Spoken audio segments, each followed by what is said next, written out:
Hello again, everyone, and welcome into this week's edition of the Bullring. I'm your host, Derek Diesner, and for the next 30 minutes, we'll break down the week that was in AWC Matador Athletics.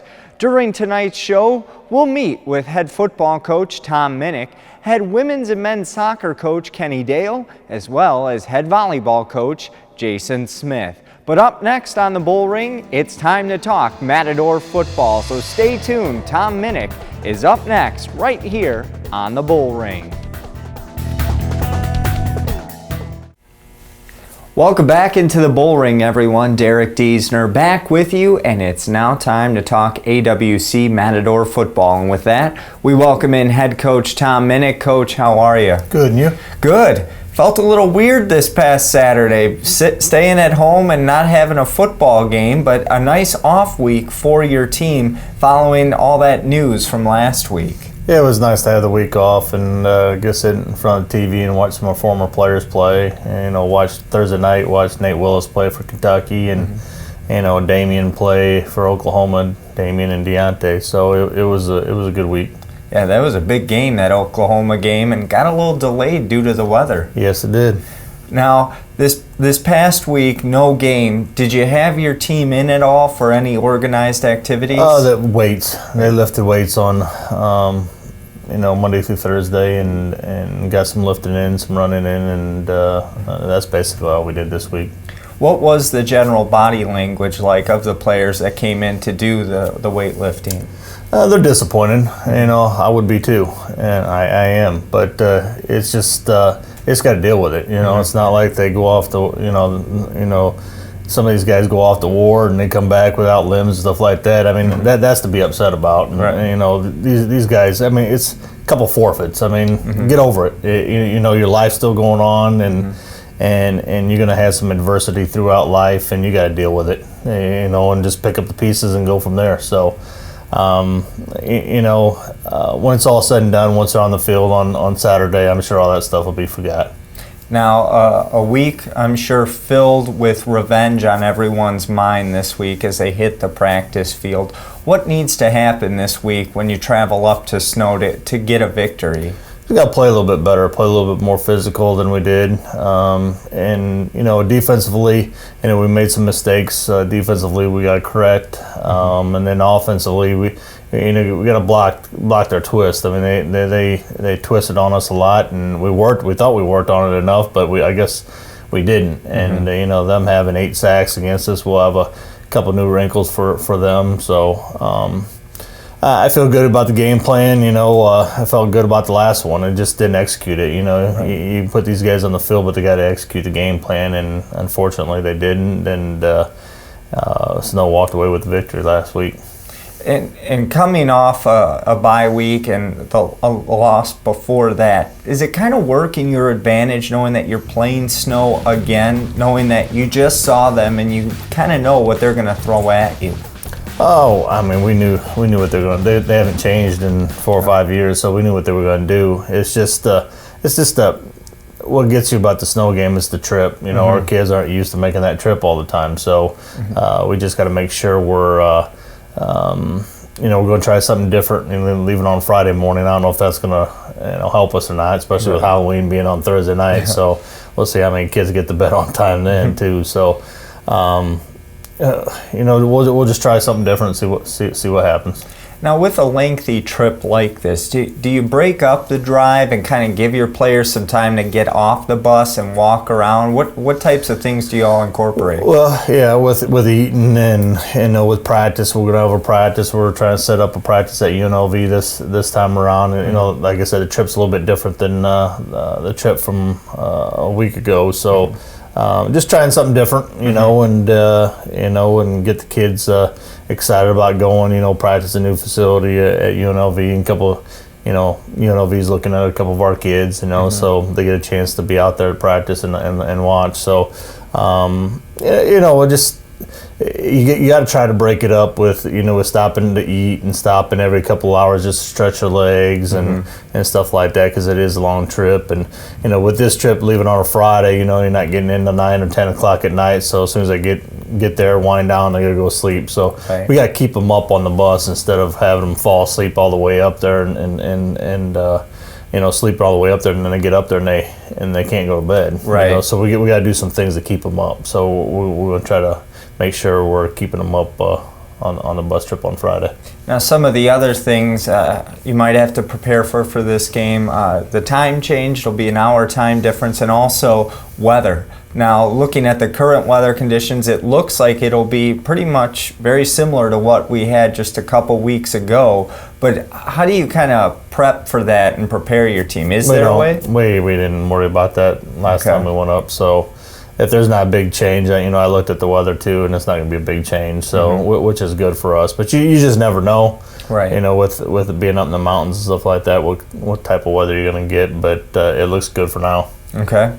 And let's talk about this WSFL playoffs and how this will work from here on out. Now, after this game, if you win, you would take on the winner of Pima and Glendale, who defeated Phoenix this past week. If you would lose, you would then play the loser of that game. Correct. So let's talk about some of these other teams that are in your bracket. Pima, you saw them earlier this season for the first game, but I'm sure they've changed a lot since you last played them. Yeah, they've gotten better. I mean, they've done a good job. They beat Snow.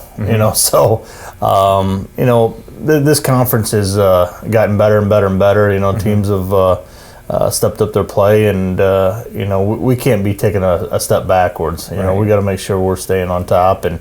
And I've told the team, Pima's beat them, Mesa's beat them. Beat Snow. So there's no reason why you can't beat them. So we got to go in this game, beat Snow, and then take it out on whoever wins it next game and get the 2 wins in the playoffs, and then get invited to our bowl game, and then play somebody good in our bowl game.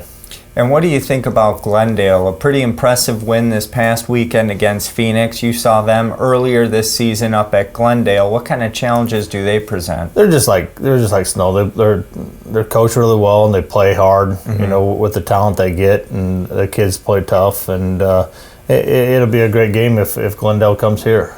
So.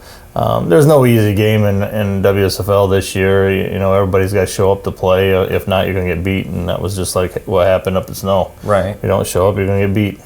And Glendale's a team that you've had some trouble with in the past, even though you defeated them earlier this season, correct? Yeah, and they'll have the revenge on their mind too. When they come back, and I think that's what'll happen. I think, if I had to pick, I'd probably put Glendale beating Pima this time around because they lost to them last time. I think they threw 8 picks to them last time. So I think the revenge factor for them going to Pima and have a chance to beat Pima and then get a revenge shot on us, I think that's what will happen. It just depends if we can take care of our business and beat Snow. And speaking of your business in this game against Snow, one final question. Just kind of wanted to get your thoughts on what some of the keys to the game will be this week as you travel back to Ephraim. Well, like I said, turnover battle. You have to win that again, and we got to play a little bit tougher, And we didn't play physical, up front, and controlling the ball and stuff like that offensively. Like I said, we're going to change some things around, do some different things, and offensively, and see what happens. All right. Well, thanks so much for your time, Coach, and good luck this week. Thank you.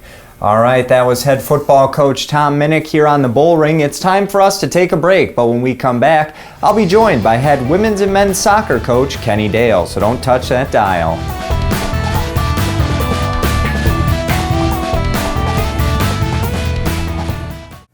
Welcome back into the Bullring, everyone. And the key to this segment is tactics. So we have to be talking AWC soccer. And with that, we welcome in head coach Kenny Dale. How are you? Good. How are you? Nice to see you, Derek. Good. Very well. It's great to see you. It was great to be out at the AWC soccer fields last week and cover both of your teams in their regular season home final matches of the year. And actually, it'll be the final home game all year for the Lady Matadors. That's true. We had a couple of great games on Thursday. Our bye was Saturday, so we didn't play on the weekend, but it was still a good week.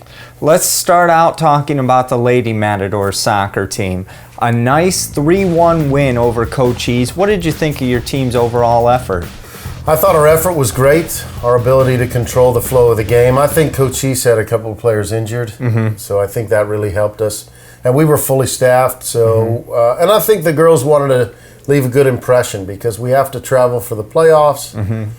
So they all knew that was their final appearance here at AWC for the season. Yeah, and a really nice turnout by all the fans to come out there on Sophomore Recognition Day, where you had one sophomore that was recognized. One sophomore, Christian Sanford, our only sophomore on the girls' team, and it was nice for her to get a nice send-off. She almost got a goal there in the beginning of the game. Unfortunately, we weren't able to get that done, but it was a good win for us, and every win is a good win, but it's always nice to win your home opener and your home closer. Yes, and perfect way to head into the postseason with a nice W. And heading into this postseason, your first game is against this same Cochise team. Ironically enough, yeah, we will be traveling to Cochise for a game on Tuesday. It's a little bit awkward, a quick turnaround, but hopefully we'll be able to get it done again. Now, they'll have some players back that they didn't have on Thursday, so it's going to be a big challenge being on the road and playing at their place. But we'll see what happens. An early game, it'll start at 3 p.m. So what does that do travel-wise for your team? Well, we just have an early start tomorrow. Get on the bus 7 a.m., I believe, and head over there, have lunch in Tucson or a brunch kind of thing, and then head down to Cochise. So it changes the things a little bit, but we're still playing. I think our normal games are at 4:30, so a 3 o'clock start isn't too bad. Now, the winner of the Cochise AWC game would then play Thursday, and I believe you'd be facing Paradise Valley. I believe so. If we can win on Tuesday in Douglas, we'll play in Phoenix on Thursday against Paradise Valley. And then the championship game would then be Saturday, but as you said, all travel for your Lady Matadors. Right. All the games would be on the road, and Saturday obviously is way up in the air because all the teams are still involved. Right. Now let's talk about some of the accolades that came for your team following this regular season. 2 players were named to the all-region teams. It was great. Greta Espinoza was named first team and Paula Espino was named second team, so we're really proud of that. We're really excited about that. It's always nice to be recognized by the members of the conference because the coaches of the conference vote on that. So you can't pick your own players or vote for your own players. So that's a real sign of respect from the opposing coaches. So it's nice as a player to receive those kinds of honors. And this past weekend, you were at the conferences and for the soccer. What was the general feeling of how well your soccer program, the ladies, have done this season in their first year? I think people are impressed. There's a mixture of being impressed and being fearful, I think. So I think we've set a good mark for our first year. I think overall we were 15-4-1 or something. So we've set a really good mark to aim for next year. Hopefully most of these players will be back and we'll be able to duplicate the feat next year. Let's turn our attention now to the men's team, and what a win last Thursday against Yavapai, the 5th-ranked team in the nation. Your team had been struggling a little bit, but boy, what a big victory to send them into the playoffs. It was a great victory. We've had a lot of success against them here in the last 5 years. I don't think they've beaten us at home since 2008. So we've really leveled the playing field in terms of our rivalry with them. And we have had some ups and downs in other games, and so consistency has been a challenge for our men's team, but we're hoping to have some consistency as we roll into the playoffs. Was that the best all-around game that you've seen from your team this season? Possibly. I think we played really well in a couple of games a couple of weeks ago, Mesa and Glendale, back-to-back. We played really well in those games also. So when we put it together, we're a pretty good team. Now looking at the playoffs and how those shape up, your first game Monday night taking on Glendale. Now they'll come here, so you'll have that home match. You've played Glendale twice already this season. You tied with them earlier this season here at home, but then a nice 4-1 victory on the road. Glendale's a tough team. They're a skilled opponent, and they're very physical, and we're going to have to be at the top of our game to make that work. And so it's exciting that they have to come here. I think that helps us a little bit. We're a much better team than we were 2 months ago when we tied them, and everybody loves the home fans. Right. We're really excited about our home fans. Now, following Monday's game, then you'll play Wednesday if you win, and then and then Saturday for the championship. If we can win 2 games, we'll be in the final on Saturday. So how is the bracket shaping up for AWC? Well, I think if we win Monday night, then we travel Wednesday to Phoenix College, and that's obviously a challenging place to play for us, and they're a great team. And then Saturday, who knows what will happen with the final if we can make it that far. So we're just hoping to beat Glendale on Monday and hopefully get that done and go from there. All right, and let's talk about some of the postseason accolades for the men's team following the regular season. It was a great honor. Julio Castillo and Arturo Valle were selected first team all-conference, so we're really proud of them for that. And it's really an honor also because the other coaches vote on that. Right. And on the second team, we had Ati Tavares, Fernando Alvarez, and Jaime Verdin. Okay. So it was a great honor for those players to be selected. All right. Well, Coach, thanks so much for your time, and good luck this week. It's going to be a busy one. Thank you. It certainly will be. Yes. All right. That was head women's and men's soccer coach Kenny Dale. It's time for us to take a break right now here on the Bullring. But when we come back, we'll speak with head volleyball coach Jason Smith right here on the Bullring.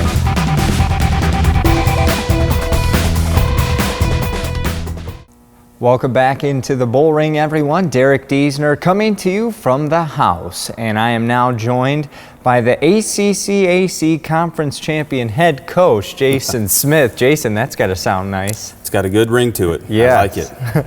Well, the regular season is coming to a close, but some impressive victories for your squad last week. Started off with a home win right inside of this gym against Scottsdale. Yeah, that was probably as well as we've played all year. The first two games, we really dominated them. That's a very well-coached Scottsdale team. That's a very good Scottsdale team. I wouldn't be surprised if they win the D2, postseason tournament. After the match, I talked to Regina and, the Scottsdale coach. Yep.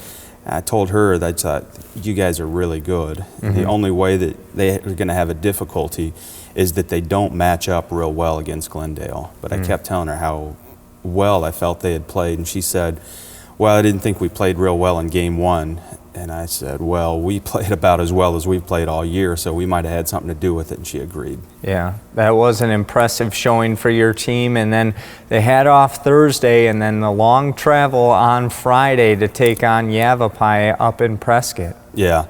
It's always a tough place to play. The reason that it's so tough is that altitude. They have a great fan base out there. They weren't nearly as loud this time as they were the last time, but it was still a fun environment to play in. Yeah, it's a beautiful drive up there, and then you get in this gym and you're trying to react to the ball is so much lighter. You talk about the altitude in football and basketball. The ball in volleyball is so much lighter. It moves so much more. Okay. So, our slow start had an awful lot to do with just adapting to the way the serves will dip and dive and, move left and right.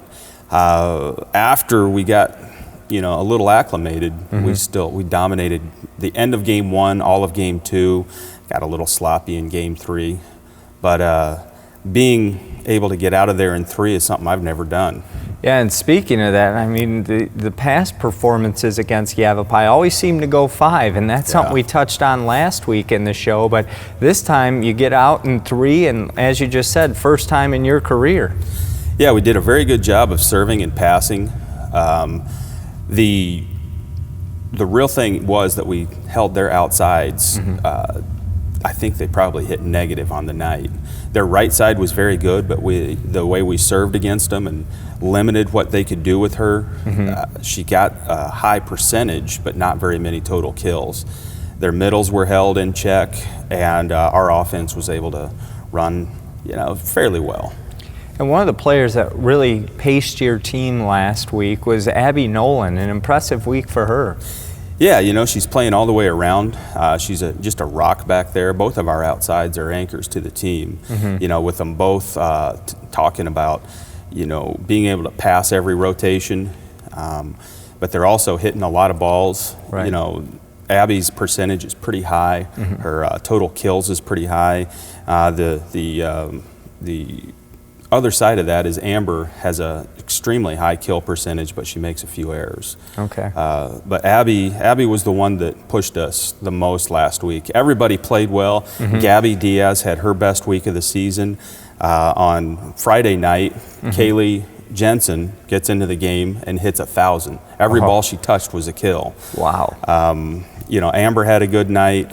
Maria had a good night. Taylor hit 750, so every ball except for one that she touched was a kill. So it's just a real nice way to be rolling into our last week of the season and then postseason. Yeah, it's crazy to think the final week is upon us, but in this final week, it'll start off with a home match right here and against Central Arizona. Now, you've played them before, and it was on back-to-back days up at Central, but it'll be, I'm sure, nice for you guys to be at home and play them here, and it'll also be sophomore recognition night. Yeah, sophomore night is always special here, especially this group has done so much to add things to the Arizona Western volleyball family.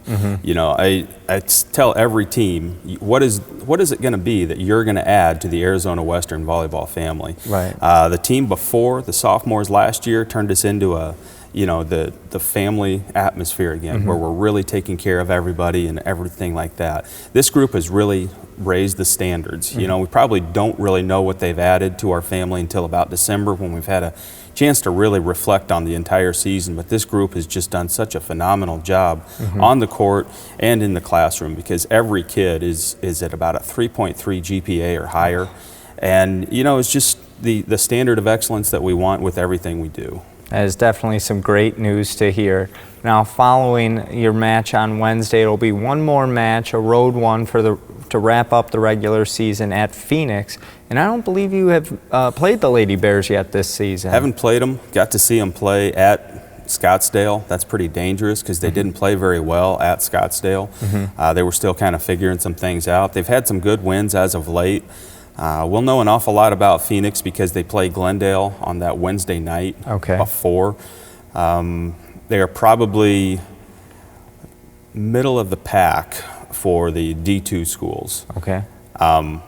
That gym I hate. I have not done well in that gym, and we've, you know, I want to go in there and get a win and just get out of here real quick. Right. You know, last night of the season, let's get back home, and you know, I've got to go to conference meetings, and our girls need to rest and be ready for the playoffs. And what, if you could kind of give the fans at home, what's to be expected come playoff time? What is it looking like so far for the Lady Matadors? Well, right now we have won the conference. No one can catch us. If we would lose all our games and Glendale would win all their games, they could tie us, but we already beat them, so we have the tiebreaker over them.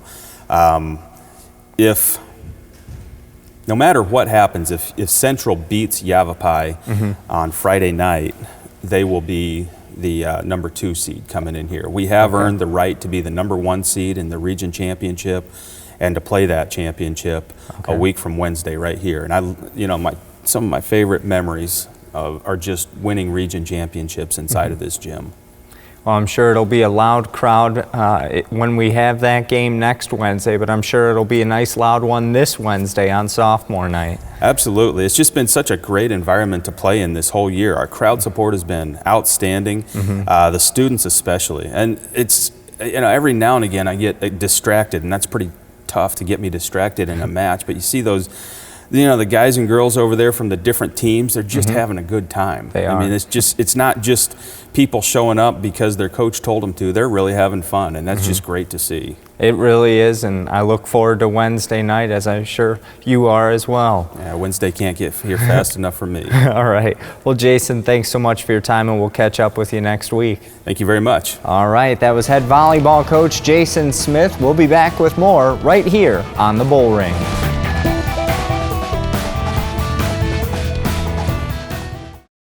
Welcome back into the Bullring, everyone. Derek Diesner back with you, and it's now time to say so long. I'd like to take this time to thank all of our coaches for joining us today. Head football coach Tom Minnick, head women's and men's soccer coach Kenny Dale, and head volleyball coach Jason Smith. A quick reminder to all you fans at home to stay tuned to the Matador Sports Network Facebook and Twitter pages, as we'll give you constant updates all this week on both women's and men's soccer, how they do in their playoff games, volleyball both on Friday and on Wednesday, and football this Saturday at Snow. Don't forget, you can catch the football game this Saturday on 560 KBLU, and you can also catch this week's volleyball game both right here on AWC TV and on the radio at 560 KBLU. One other reminder, fans, to get your 2013 Fisher Automotive El Toro Bowl tickets right now as they are on sale by visiting eltorobowl.com or by coming down to the athletics office or by visiting the Caballeros de Yuma office. That'll do it for this week's edition of the Bullring. Thanks so much for tuning in, and join us next week when I sit down with head women's basketball coach Patrick Cunningham and head men's basketball coach Charles Harrell right here on the Bullring to break down their first games of the season. Good night, everyone.